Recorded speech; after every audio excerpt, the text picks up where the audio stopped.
নমস্কার নমস্কার নমস্কার নমস্কার নমস্কার নমস্কার নমস্কার নমস্কার নমস্কার আপনাদের সবাইকে সবাইকে সবাইকে নমস্কার জানাচ্ছে আপনাদের সৌমিত্র বসু। সবাইকে অজস্র শুভকামনা জানাচ্ছে, সবাইকে স্বাগত জানাচ্ছে আজকের এই শরণাগত অনুষ্ঠানে এবং সবাইকে শুভ সকাল জানাচ্ছে। শুভ হোক, শুভ হোক, সকলের শুভ হোক, ভালো হোক, মঙ্গল হোক, কল্যাণ হোক, কল্যাণ হোক, কল্যাণ হোক, ভালো হোক। আজকে নানান কারণে বিশেষ দিন, তার মধ্যে একটি রবিবারের শরণাগত অনুষ্ঠানে তার কথা বলেছি, বিস্তারিত করে বলেছি এবং এটাও বলেছি যে তিনি চলে যাবার পর মহাপ্রভু কিরকম বিকল হয়ে গেলেন, তার শরীর ক্রমাগত দুর্বল হয়ে গেল, যেন প্রধান যে মানসিক অবলম্বন সেই মানুষটি চলে গেলেন, অথচ সেই মানুষটি মহাপ্রভুর থেকে একটু দূরে থাকতেন, একই সঙ্গে থাকতেন নীলাচলে, কিন্তু একটু দূরে থাকতেন, মহাপ্রভুর কাছাকাছি যাব না, এরকম একটা মনোভাব ছিল তার।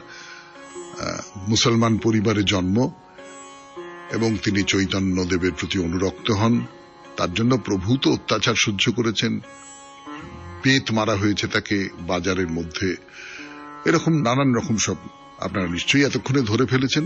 আমি হরিদাস ঠাকুরের কথা বলছি, জবন হরিদাস যাকে বলা হয়। সেই জবন হরিদাসের তিরোভাব তিথি আজকে। পণ্ডিত প্রবর কৈলাসচন্দ্র জ্যোতিষার্ণবের জন্মতিথি আজকে।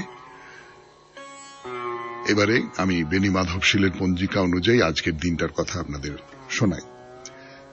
আজকে 20 ভাদ্র 1432, ইংরেজির 6 সেপ্টেম্বর 2025, শনিবার।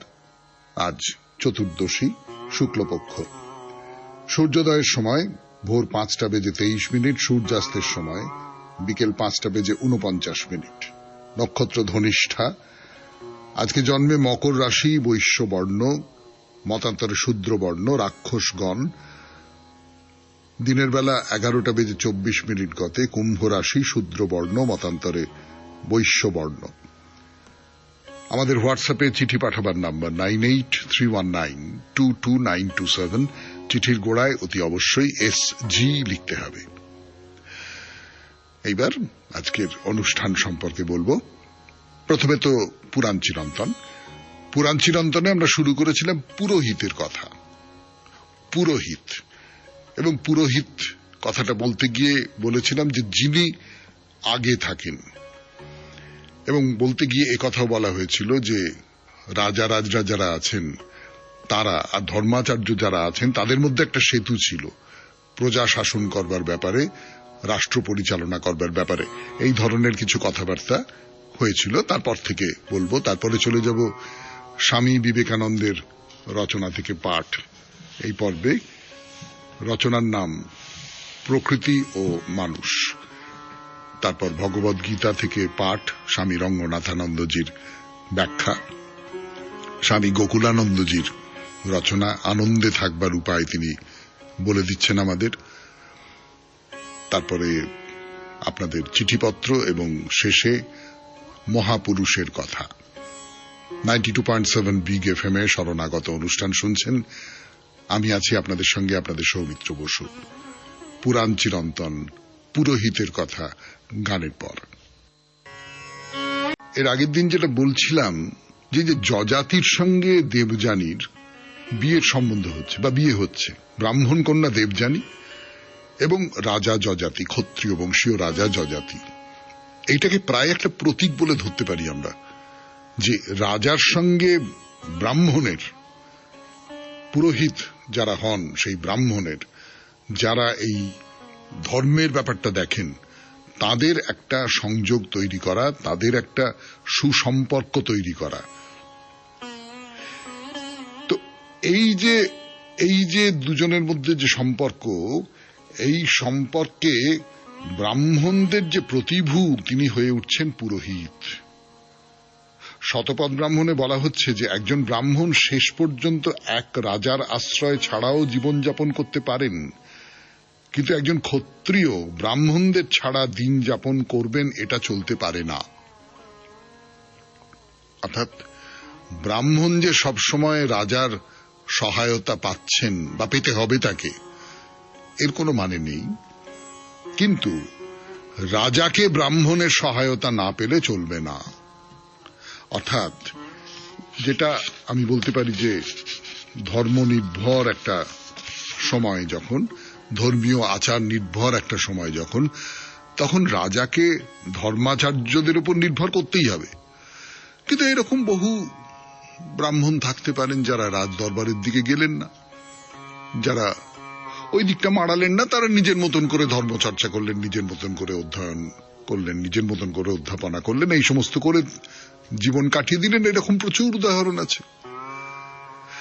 কিন্তু আমি যেটা বারবার করেই বলছি, আপনাদের বিরক্তই করছি কিনা আমি জানি না, সেটা হচ্ছে রাষ্ট্রশক্তি এবং ধর্মশক্তি, এই দুটোকে, চার্চ এবং স্টেট, এই দুটো একসঙ্গে হওয়া, তাহলে রাজ্য শাসন করতে খুব সুবিধে হয়, প্রজাদের ধর্মের কথা বলে শান্ত রাখা যায়, এবং ওই রাজার যে প্রশাসন সে তাদের দমন করেও রাখতে পারে। এই দুটো ফলা আছে আর কি, রাজ্য শাসনের দুটো ফলা আছে।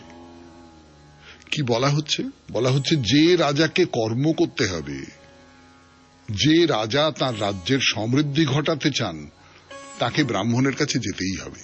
কেন, ব্রাহ্মণই তো করে দেবেন সেটা, ব্রাহ্মণই তো পুজো আচ্ছা করে রাজ্যকে সমৃদ্ধির পথে এগিয়ে নিয়ে যাবেন। শুনছেন পুরাণ চিরন্তনে পুরোহিতের কথা, 92.7 বিগ এফএম এ শরণাগত অনুষ্ঠানে। আরো কথা বলবার জন্য ফিরে আসছে আপনাদের সৌমিত্র বসু। মাঝখানে একটু গান শুনে নিন। ব্রাহ্মণ আর ক্ষত্রিয়ের এই পারস্পরিক নির্ভরশীলতা, যেটার কথা বলছি আপনাদের 92.7 বিগ এফএম এ শরণাগত অনুষ্ঠানে, তার মধ্যে ক্ষত্রিয়ের তুলনায় শিক্ষিত বিদ্বান যে ব্রাহ্মণ, তার প্রাধান্য কিন্তু বোঝা যায় ওই শতপথ ব্রাহ্মণের মধ্যেই। বলা হয়েছে একজন ব্রাহ্মণ যেন কখনো যে কোনো রাজার পুরোহিত হবার চেষ্টা না করেন। মানে আমি ব্রাহ্মণ, আমি যে কোনো রাজার কাছে গিয়ে বললাম আমাকে পুরোহিত করুন লা করে, না, এটা বলবেন না। রাজা আপনার কাছে আসবেন, রাজার দূত আপনার কাছে আসবে, রাজার একজন প্রধান কোন দূত, তিনি আপনার কাছে আসবেন, এসে প্রস্তাব দেবেন, আপনি যাবেন না, আপনি অনেক ওপরে। কেন ওপরে? এর থেকে আমাদের যে প্রাচীন যে ভারতবর্ষ, তার একটা মনোভাব বুঝতে পারা যায়। সেটা হচ্ছে যে আপনি বিদ্যা চর্চা করেন, বিদ্যা চর্চা মানে কি, আপনি অনেকটা পর্যন্ত দেখতে পান, অনেক দূর পর্যন্ত আপনি দেখতে পান। যারা বিদ্যা চর্চা করেন তারা তো কেবলমাত্র চারপাশে যেটুকু দেখছি সেটুকুর বাইরে আরো অনেক কিছু, অনেক সম্ভাবনা, অনেক ভালো সম্ভাবনা, খারাপ সম্ভাবনা, ভবিষ্যৎ, এই সমস্ত তো ত্রিকালজ্ঞ যে কারণে বলা হয়, এইগুলো দেখতে পান। ফলে আপনার সম্মান কিন্তু বেশি। এইটা ব্রাহ্মণদের সম্পর্কে উপদেশ। বুঝতেই পারছেন একজন পুরোহিতের মর্যাদাটা কি রকম সেটা স্পষ্ট হয়ে যায়। এবং এই মর্যাদা এতটাই যে ধরুন যীশুখ্রিস্ট জন্মাবার 150 বছর আগে পতঞ্জলি মহাভাষ্যকার বলা হয় তাকে, তিনি পুষ্যমিত্র শুঙ্গের মতো ঐতিহাসিক ব্যক্তিত্বের পুরোহিত ছিলেন। পুষ্যমিত্র সেই সময় ব্রাহ্মণ্যের পুনঃপ্রতিষ্ঠাতা মহান এক রাজা, সেইখানে তিনি পুরোহিত ছিলেন। এবং পতঞ্জলি বলছেন যে আমি এইখানে থাকি, এইখানে পড়াশোনা করি, আমি মহারাজ পুষ্যমিত্রের যজ্ঞযাজী পুরোহিত। যত বড় রাজা তত বড় পুরোহিত।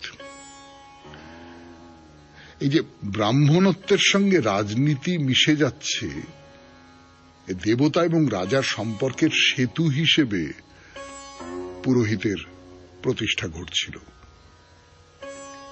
এমনকি ব্রাহ্মণ গ্রন্থগুলোর মধ্যে আমরা দেখছি যে দেবতাদেরও দরকার হয়েছে পুরোহিতের, দেবতারাও কিন্তু পুরোহিতের কাছে গেছেন। কিন্তু আজকের মতো থাক পুরাণ চিরন্তন 92.7 বিগ এফএম এ শরণাগত অনুষ্ঠানে। এইবার স্বামী বিবেকানন্দের রচনা থেকে পড়ে শোনাব। ফিরে আসছি, একটু গান শুনে নি। 92.7 বিগ এফএম এ শরণাগত অনুষ্ঠানে স্বামী বিবেকানন্দের এই প্রবন্ধটি পড়ে শোনাচ্ছি আপনাদের। প্রাচ্যদেশীয় দার্শনিকগণ এই মতবাদ গ্রহণ করিয়াছেন, বা বলা যায় উদ্ভাবন করিয়াছেন, যে মন এবং ইচ্ছা শক্তি দেশ ও কাল ও নিমিত্তের দ্বারা তথাকথিত জড় বস্তুর মতোই বদ্ধ। সুতরাং ওই দুইটি কার্যকারণের নিয়মে শাসিত। আমরা কালের মধ্যে চিন্তা করি, আমাদের চিন্তাগুলি কালের দ্বারা সীমিত। যাহা কিছুর অস্তিত্ব আছে সে সবই দেশে ও কালে বর্তমান, সবকিছুই কার্যকারণের শৃঙ্খলে আবদ্ধ। যাহাকে আমরা জড় পদার্থ বলি তাহা এবং মন দুই এক উপাদানে গঠিত, প্রভেদ কেবল কম্পনের তারতম্যে। মনের অতি নিম্নগ্রামের স্পন্দনকেই আমরা জড় বস্তু বলিয়া জানি, আবার জড় পদার্থের দ্রুত স্পন্দনকে আমরা মন বলিয়া বুঝি। উভয়ের উপাদান একই। অতএব জড় পদার্থ এবং দেশকাল নিমিত্তের দ্বারা সীমিত বলিয়া জড়ের দ্রুত স্পন্দন মন ওই একই নিয়মের দ্বারা আবদ্ধ। প্রকৃতির উপাদান সর্বত্র সমজাতীয়, প্রভেদ কেবল বিকাশের তারতম্যে। এই বিশ্বপ্রপঞ্চের সংস্কৃত প্রতিশব্দ হইল প্রকৃতি এবং ইহার আক্ষরিক অর্থ পৃথক্করণ। সবই এক উপাদান কিন্তু বিচিত্র রূপে অভিব্যক্ত। মন জড়ে রূপান্তরিত হয়, আবার জড় ও মনে রূপান্তরিত হয়, ইহা শুধু কম্পনের তারতম্য। একটি ইস্পাতের পাত লও, উহাকে কম্পিত করিতে পারে এইরূপ একটি শক্তি ইহাতে প্রয়োগ করো, তারপর কি ঘটিবে? যদি একটি অন্ধকার ঘরে এই পরীক্ষাটি করা হয় তবে প্রথম তুমি শুনিতে পাইবে একটি শব্দ, একটি গুনগুন শব্দ। শক্তি প্রবাহ বর্ধিত করো, দেখিবে ইস্পাতের পাতটি আলোকময় হইয়া উঠিয়াছে। শক্তি আরো বর্ধিত করো, ইস্পাতটি একেবারে অদৃশ্য হইয়া যাইবে, উহা মনে রূপান্তরিত হইয়া গিয়াছে। শুনলেন স্বামী বিবেকানন্দের রচনা থেকে পাঠ। 92.7 বিগ এফএম এ শরণাগত অনুষ্ঠান শুনছেন। এখন ভগবত গীতা। আমি আছি আপনাদের সঙ্গে, আপনাদের সৌমিত্র বসু। গীতা থেকে পাঠ 92.7 বিগ এফএম এ শরণাগত অনুষ্ঠান শুনছেন। শ্রীকৃষ্ণ অর্জুনকে উপদেশ দিচ্ছেন। দ্বিতীয় অধ্যায়ে সেই কথা বলা হচ্ছে এবং আমরা আশ্চর্য হয়ে দেখছি এই উপদেশ খুব জাগতিক উপদেশ। জীবনে নানান রকম বাধা আসবে, নানান রকম বিপর্যয় আসবে, নানান রকম ধাক্কা আসবে, আমাদের প্রত্যেকের জীবনেই আসে। তো কি করে সেগুলো পেরিয়ে যাওয়া যায় তাই নিয়ে শ্রীকৃষ্ণ আমাদের সঙ্গে কথা বলছেন, অর্জুনের সঙ্গে নয়। অন্তত পড়তে পড়তে আমার তো তাই মনে হচ্ছে। পড়ি। দেহতন্ত্র, স্নায়ুতন্ত্র, মনঃতন্ত্রের আকর্ষণকে অতিক্রম করে তাদের পারে গিয়ে আত্মানুভূতি লাভ করতে প্রচুর সাহসের দরকার। এর জন্য যে শক্তি চাই এখন থেকে তাকে আয়ত্ত করবার চেষ্টা দরকার। তাই আধ্যাত্মিক উন্নতির জন্য চাই উচ্চ চরিত্র বল। ওই শক্তির বীজ আমাদের মধ্যে রয়েছে, তার অনুশীলন চাই। অর্থের বিনিময়ে এই শক্তি পাওয়া যায় না, নিজের মধ্যে এই শক্তি নিজে নিয়মিত অনুশীলন করে বাড়িয়ে তুলতে হবে। অন্যে সাহায্য করতে পারে, পথ দেখাতে পারে, কিন্তু কাজটি একান্তভাবেই তোমার। এই মানব জীবন, শারীরিক তেজঃপুঞ্জে ভরা এই মানব জীবনে আমাদের ঠিকমতো কর্ষণ করতেই হবে, তবেই এ থেকে আমরা উচ্চতম মানের ফসল পেতে পারি। অমর আত্মাই যে আমার স্বীয় প্রকৃত স্বরূপ তা উপলব্ধি করতে পারি। শ্রীরামকৃষ্ণ প্রায়ই একটি রামপ্রসাদী বাংলা গান গাইতেন। মনরে কৃষি কাজ জানো না, এমন মানব জমিন রইল পতিত, আবাদ করলে ফলতো সোনা। পরবর্তী শ্লোক উচ্চ অধ্যাত্মবিদ্যায় ভরা। অসৎ ও সৎ কথা দুটি এখানে ব্যবহৃত হয়েছে, কিন্তু বিভিন্ন ক্ষেত্রে এদের অর্থ বিভিন্ন হয়ে থাকে। শুদ্ধ দার্শনিক ক্ষেত্রে এদের অর্থ মিথ্যা ও সত্য, কিন্তু সাংখ্যের সংজ্ঞা অনুযায়ী এক হলো কারণ, অপরটি হলো কার্য। আর সৎ হলো কার্য যার সাহায্যে আমরা দেখি, আর অসৎ হলো কারণ। সাংখ্যমতে কারণ আর কার্য ভিন্ন নয়, যেমন কারণ তেমন কার্য। যন্ত্রে যত শক্তি যোগাবে তা থেকে তত কাজ পাওয়া যাবে, তার বেশি নয়। একেই বলে কারণ ও কার্য অভিন্ন। এই ক্ষেত্রে সৎ হলো সত্য আর অসৎ হলো মিথ্যা। তাই শ্লোকে বলা হয়েছে মিথ্যার কোনো অস্তিত্ব নেই। তেমনি যা সত্য তার ক্ষেত্রে অনস্তিত্ব কথাটির প্রয়োগ চলে না। সৎই সত্য, তার অনস্তিত্ব কখনোই হয় না। আমাদের চিন্তানায়কগণ যখন সংসার বিষয়ে পর্যালোচনা করেছিলেন, লক্ষ্য করেছিলেন এর দুটি দিক রয়েছে, একটি পরিবর্তনশীল বা অনিত্য, আরেকটি অপরিবর্তনীয় বা সত্য। শরণাগত 92.7 বিগ এফএম এ এখন ভগবদ গীতা থেকে পাঠ। ফিরে আসছি গানের পর। শুরু করছি 92.7 বিগ এফএম এ শরণাগত অনুষ্ঠানে। যতটা পর্যন্ত পড়েছিলাম গানের আগে, তারপর থেকে পড়ি। সংসারের প্রতিটি জিনিস প্রতি মুহূর্তে পরিবর্তিত হচ্ছে। শঙ্করাচার্য তার কঠোপনিষদ ভাষ্যে বলছেন, প্রতি মুহূর্তে এর অন্য রূপ হচ্ছে। বাহ্য জগতের এবং অন্তর্জগতের অনেকটারই স্বভাব হল পরিবর্তন, আর যা কিছু ক্ষণে ক্ষণে পরিবর্তিত হয় বেদান্তে তাকেই বলে অসৎ বা মিথ্যা। মিথ্যা কথাটিকে আমরা এইভাবেই ব্যবহার করে থাকি, এটির অস্তিত্ব আছে কিন্তু তা মিথ্যা। এটি প্রতীয়মান হচ্ছে তবু তা মিথ্যা। প্রাচীন ভারত, চীন এবং গ্রিসের দার্শনিকদেরও এটি একটি মহান সিদ্ধান্ত। এই হল অভিব্যক্ত বিশ্বের স্বভাব। যে বিশ্বকে আমরা পঞ্চ ইন্দ্রিয়ের সাহায্যে দেখে থাকি, অনুভব করে থাকি, তা সদা পরিবর্তনশীল, তাই তা মিথ্যা। যাই পরিবর্তনশীল তাই মিথ্যা। তবে সত্য কোথায়? বেদান্তে বলে, হ্যাঁ, পরিবর্তনহীন সত্য আছে ইন্দ্রিয়াতীত স্তরে, সেখানেই পাবে সত্যের জগৎ, যা অবিকারী, অনন্ত, সনাতন।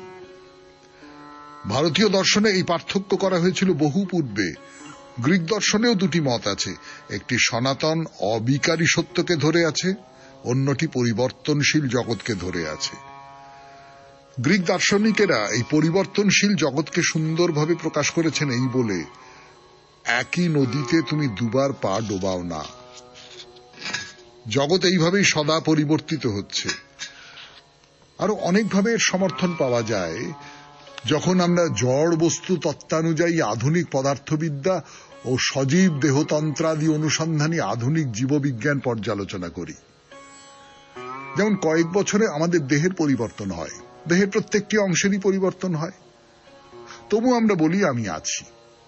আমার অনুভূতি হয় যে আমি একই মানুষ আছি। এই পরিবর্তনশীল জগতের মধ্যে কোথাও কোন রকমের একটা সংহতির বাঁধন আছে, মানুষই তা আবিষ্কার করতে পারে। পশুও পরিবর্তিত হয়, কিন্তু তারা তাদের পরিবর্তনের মধ্যে কোনরূপ সংহতির কথা বুঝতে পারে না। কোথাও যে একটি সংহতি আছে যাকে কেন্দ্র করেই সব রকম পরিবর্তন ঘটে থাকে, এ তত্ত্ব মানুষই অনুভব করে। ঠিক যেমন ছায়াচিত্রে পেছনের পর্দাটি থাকায় পরপর ছবিগুলি মিলে চলচ্চিত্র দেখা যায়, এতেই সংহতির সৃষ্টি হয়, তেমনি আমরা বিশ্বের বৈচিত্র্যের মাঝে সংহতির অনুসন্ধান করি। প্রথম সত্য হল পরিবর্তন, আর পরিবর্তনশীল বস্তু মাত্রই অসত্য বা মিথ্যা। শুনলেন ভগবদ গীতা থেকে পাঠ। 92.7 বিগ এফএম এ শরণাগত অনুষ্ঠান শুনছেন। এখন স্বামী গোকুলানন্দজির রচনা থেকে পড়ে শোনাব। স্বামী গোকুলানন্দজির রচনা আনন্দে বাঁচুন। অধ্যায়টির নাম মানসিক চাপ জয় করার উপায় নিয়ে তার এই যে গ্রন্থ, পড়ে শোনাই। মানসিক চাপ নিরসনে ডক্টর উইকস বর্ণিত তৃতীয় সূত্রটির নাম সময়, টাইম। জীবনের গতি নির্ধারণে সময়ের গুরুত্ব অনস্বীকার্য। সময় আমাদের ধৈর্য ও অধ্যাবসায় লাভ করার শিক্ষা দেয়। সময়ের কাঠামোর মধ্যেই সংগ্রাম করি আমরা এবং যথাসময়ে আমাদের সমস্যাগুলোকে জয় করে পাই সাফল্যের আস্বাদ। আমাদের ভুল ত্রুটি, ব্যর্থতাই আমাদের সাফল্যের পথে নিয়ে চলে। এ প্রসঙ্গে স্বামী বিবেকানন্দের কয়েকটি কথা আমরা স্মরণ করব। স্বামীজি বলছেন, ব্যর্থতার কথা কখনো মনে এনো না, ব্যর্থতা নিয়ে কখনো দুশ্চিন্তা করো না। জীবনে ব্যর্থতা আসাটাই স্বাভাবিক। জীবনের সৌন্দর্য তো তারাই। আলোচনা প্রসঙ্গে ডক্টর উইকস প্রদত্ত একটি উদাহরণের উল্লেখ করা যেতে পারে এখানে। এক মহিলাকে যৌবনে তীব্র সংগ্রাম করতে হয়েছিল ভাগ্যের সাথে। শেষ পর্যন্ত চাকরি একটা জুটল তার কপালে এবং একজনের সাথে বিয়েও ঠিক হলো। কিন্তু কি দুর্ভাগ্য, সেই সময়েই বাবা তার অসুস্থ হয়ে পড়লেন। তারপর একদিন সেই মহিলা যখন বাড়িতে একা ছিলেন, একজন লোক হঠাৎ দরজা ভেঙে ঢুকে তার উপর চড়াও হলো। এই বিপর্যয়কর অভিজ্ঞতা তার মনে যে দাগা দিয়ে গেল, তা জয় করতে বহু বছর লেগে গেল তার। অবশেষে মহিলা দেখা করলেন ডক্টর উইকসের সাথে। উইকস তাকে এই ভেসে চলা মনোভাবের অনুশীলন করতে বললেন। শেষ পর্যন্ত এই প্রক্রিয়াই মহিলাকে তার সমস্যা থেকে বেরিয়ে আসতে সাহায্য করল। ডক্টর উইকসের এই সূত্রগুলো তার দীর্ঘ অভিজ্ঞতার ফসল, এবং এ ধরনের চিন্তা আপনি অনেক ধর্মীয় গ্রন্থেও পাবেন পৃথিবীর নানা সাধু মহাপুরুষের বাণীতেও। ডক্টর উইকস এই সূত্রগুলো দিচ্ছেন আমাদের সাহায্য করতে, আমরা যেন মনটাকে তৈরি করতে পারি, যেন আমাদের অন্তঃস্থিত সত্তার সুরে সুর মেলাতে পারি। তিনি বিশ্বাস করেন যে রোগীর অন্তর থেকে উঠে আসা বাণী তার রোগমুক্তির প্রকৃত দিশারি। শুনলেন স্বামী গোকুলানন্দের রচনা থেকে পাঠ, আনন্দে বাঁচুন, 92.7 বিগ এফএম এ শরণাগত অনুষ্ঠানে। এরপর আপনাদের চিঠিপত্র। আমি আছি আপনাদের সঙ্গে আপনাদের চিঠি পড়বার জন্য, আপনাদের সৌমিত্র বসু। 2.7 বিগ এফএম এ শরণাগত অনুষ্ঠান শুনছেন। আমি আছি আপনাদের সঙ্গে আপনাদের সৌমিত্র বসু। এখন যে চিঠিটি পড়ছি এটি ছোট্ট মেয়ের লেখা চিঠি। অবশ্য আমি জানি যে তার এখন যা বয়স, তাতে তাকে ছোট্ট মেয়ে বললে সে একটু রেগে যেতে পারে। আর সত্যি সত্যি খুব ছোট্টটি নেই সে, কিন্তু আমাদের কাছে তো ছোট মেয়ে। পড়ে শোনাই। নমস্কার, আমার নাম সায়ন্তিকা পাত্র, আমি রিষড়া হুগলি থেকে বলছি। তারপরে সায়ন্তিকা তুমি নিজের ঠিকানা দিয়েছ, কিন্তু কখনো এই ধরনের কোন চিঠি, যেখানে বহু মানুষ যে চিঠি শোনেন, যাদের তুমি চেনো না, যিনি চিঠি পড়ছেন তিনিও জানেন না, এইরকম বহু মানুষ তো শুনছেন এই অনুষ্ঠান। এই অনুষ্ঠানে কখনো নিজের পুরো ঠিকানা দিতে নেই না। এই ভুলটা বড়রাও কেউ কেউ করেন। আমি তাদের পুরো ঠিকানাটাও পড়ি না, তোমার পুরো ঠিকানাটাও পড়লাম না। আমি ক্লাস 12-এ পড়ছি। সৌমিত্র কাকু, আমি আপনার শরণাগত রোজ শুনি কাকু। শরণাগত বানানটা ভুল আছে। শরণাগত তুমি যে বানানটা লিখেছ সেটা তো ঠিক নয়। শরণ নেওয়া, তালবস্য র, বয়শূন্যরা আর মধ্যের মা, শরণাগত, শরণে এসেছি। কেমন মনে থাকবে? আচ্ছা, একটু মাস্টারি করলাম সকালবেলা। আমার এই অনুষ্ঠানে একটি অনুরোধ, যে আপনি রোজ যে ঠাকুরের গান চালান আমার শুনতে ভালো লাগে, কিন্তু কাকু মাঝে মাঝে একটু মা কালী ও কৃষ্ণ ঠাকুরের গান দিতে পারেন, তাহলে আপনার সব শ্রোতা বন্ধুরাও শুনে আনন্দ পাবে। এই সায়ন্তিকা, তুমি তো বলছো যে নিয়মিত এই অনুষ্ঠানটা শোনো, শরণাগত।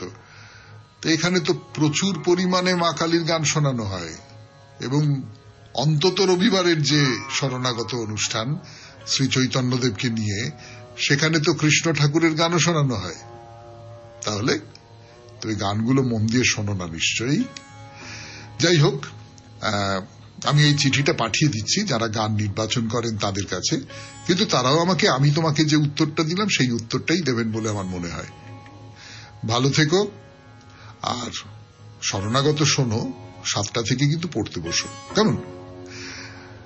এবার তাহলে বাইরে দূরে 92.7 বিগ এফএম এ শরণাগত অনুষ্ঠানে আমি আছি আপনাদের সঙ্গে আপনাদের সৌমিত্র বসু। ফিরে আসছি, একটু গান শুনে নি। ভগবদ গীতা থেকে পাঠ, 92.7 বিগ এফএম এ শরণাগত অনুষ্ঠান শুনছেন। শ্রীকৃষ্ণ অর্জুনকে উপদেশ দিচ্ছেন। 2য় অধ্যায়ে সেই কথা বলা হচ্ছে, এবং আমরা আশ্চর্য হয়ে দেখছি এই উপদেশ খুব জাগতিক উপদেশ। জীবনে নানান রকম বাধা আসবে, নানান রকম বিপর্যয় আসবে, নানান রকম ধাক্কা আসবে, আমাদের প্রত্যেকের জীবনেই আসে। তো কি করে সেগুলো পেরিয়ে যাওয়া যায়, তাই নিয়ে শ্রীকৃষ্ণ আমাদের সঙ্গে কথা বলছেন, অর্জুনের সঙ্গে নয়। অন্তত পড়তে পড়তে আমার তো তাই মনে হচ্ছে। পড়ি। দেহতন্ত্র, স্নায়ুতন্ত্র, মনঃতন্ত্রের আকর্ষণকে অতিক্রম করে তাদের পারে গিয়ে আত্মানুভূতি লাভ করতে প্রচুর সাহসের দরকার। এর জন্য যে শক্তি চাই, এখন থেকে তাকে আয়ত্ত করবার চেষ্টা দরকার। তাই আধ্যাত্মিক উন্নতির জন্য চাই উচ্চ চরিত্র বল। ওই শক্তির বীজ আমাদের মধ্যে রয়েছে, তার অনুশীলন চাই। অর্থের বিনিময়ে এই শক্তি পাওয়া যায় না, নিজের মধ্যে এই শক্তি নিজে নিয়মিত অনুশীলন করে বাড়িয়ে তুলতে হবে। অন্যে সাহায্য করতে পারে, পথ দেখাতে পারে, কিন্তু কাজটি একান্তভাবেই তোমার। এই মানব জীবন, শারীরিক তেজঃপুঞ্জে ভরা এই মানব জীবনে আমাদের ঠিকমতো কর্ষণ করতেই হবে, তবেই এ থেকে আমরা উচ্চতম মানের ফসল পেতে পারি। অমর আত্মাই যে আমার স্বীয় প্রকৃত স্বরূপ তা উপলব্ধি করতে পারি। শ্রীরামকৃষ্ণ প্রায়ই একটি রামপ্রসাদী বাংলা গান গাইতেন, মন রে কৃষি কাজ জানো না, এমন মানব জমিন রইল পতিত, আবাদ করলে ফলতো সোনা। পরবর্তী শ্লোক উচ্চ অধ্যাত্মবিদ্যায় ভরা। অসৎ ও সৎ কথা দুটি এখানে ব্যবহৃত হয়েছে, কিন্তু বিভিন্ন ক্ষেত্রে এদের অর্থ বিভিন্ন হয়ে থাকে। শুদ্ধ দার্শনিক ক্ষেত্রে এদের অর্থ মিথ্যা ও সত্য, কিন্তু সাংখ্যের সংজ্ঞা অনুযায়ী এক হলো কারণ, অপরটি হলো কার্য। আর সৎ হলো কার্য যার সাহায্যে আমরা দেখি, আর অসৎ হলো কারণ। সাংখ্যমতে কারণ আর কার্য ভিন্ন নয়, যেমন কারণ তেমন কার্য। যন্ত্রে যত শক্তি যোগাবে তা থেকে তত কাজ পাওয়া যাবে, তার বেশি নয়। একেই বলে কারণ ও কার্য অভিন্ন। এই ক্ষেত্রে সৎ হলো সত্য আর অসৎ হলো মিথ্যা। তাই শ্লোকে বলা হয়েছে মিথ্যার কোনো অস্তিত্ব নেই। তেমনি যা সত্য তার ক্ষেত্রে অনস্তিত্ব কথাটির প্রয়োগ চলে না। সৎই সত্য, তার অনস্তিত্ব কখনোই হয় না। আমাদের চিন্তানায়কগণ যখন সংসার বিষয়ে পর্যালোচনা করেছিলেন, লক্ষ্য করেছিলেন এর দুটি দিক রয়েছে, একটি পরিবর্তনশীল বা অনিত্য, আর একটি অপরিবর্তনীয় বা সত্য।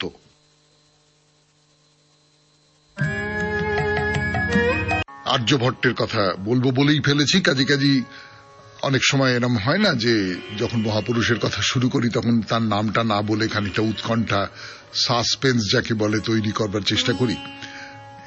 এখানে আর সেটা করে করে লাভ নেই। ভাস্করাচার্যের অনেক আগে আর্যভট্টের জন্ম। বস্তুত আর্যভট্ট আমার পরিকল্পনার মধ্যে তো ছিলেন না। এটা আপনাদের অনুরোধে আমার মনে হলো আচ্ছা বেশ, তাহলে শুরুই যখন করেছি, ভাস্করাচার্যের কথা বলেছি, তখন আর্যভট্টের কথাও বলা যাক।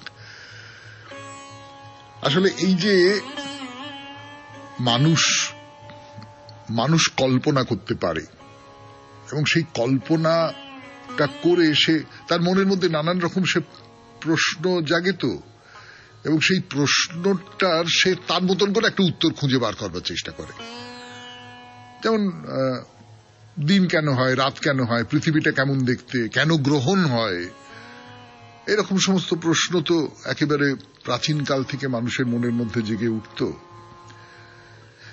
যে মানুষের কল্পনা শক্তি অন্যের চেয়ে বেশি, তারা এর উত্তর হিসেবে এক একটা গল্প তৈরি করে ফেলত। সেই গল্পগুলো মানুষের মুখে মুখে চারিদিকে ছড়িয়ে পড়ত, এবং সেই সমস্ত কল্পকাহিনীর ওপর ভিত্তি করেই এই পৃথিবীটা কেমন তার ব্যাখ্যা তারা দিতে আরম্ভ করত।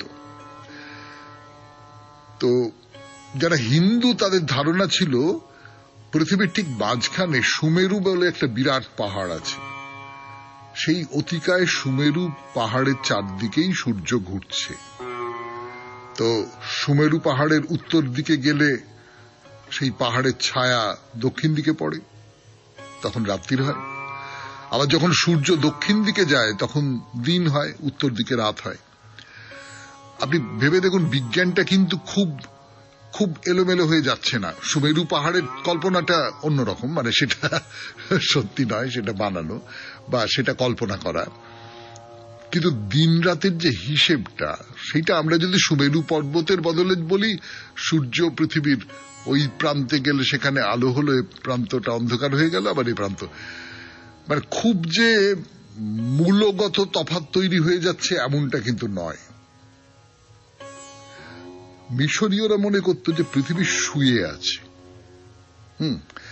আর পৃথিবীর চারদিকটা সমুদ্র।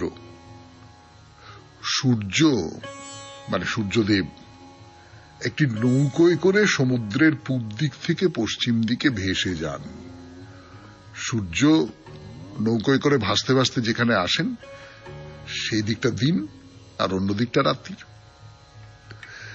আর গ্রিক পুরাণের কাহিনীতে বলা রয়েছে যে সূর্য দেবতা অ্যাপোলো প্রতিদিন রথে চড়ে আকাশে ঘুরে বেড়ান আর পৃথিবীকে আলোকিত করে তোলেন।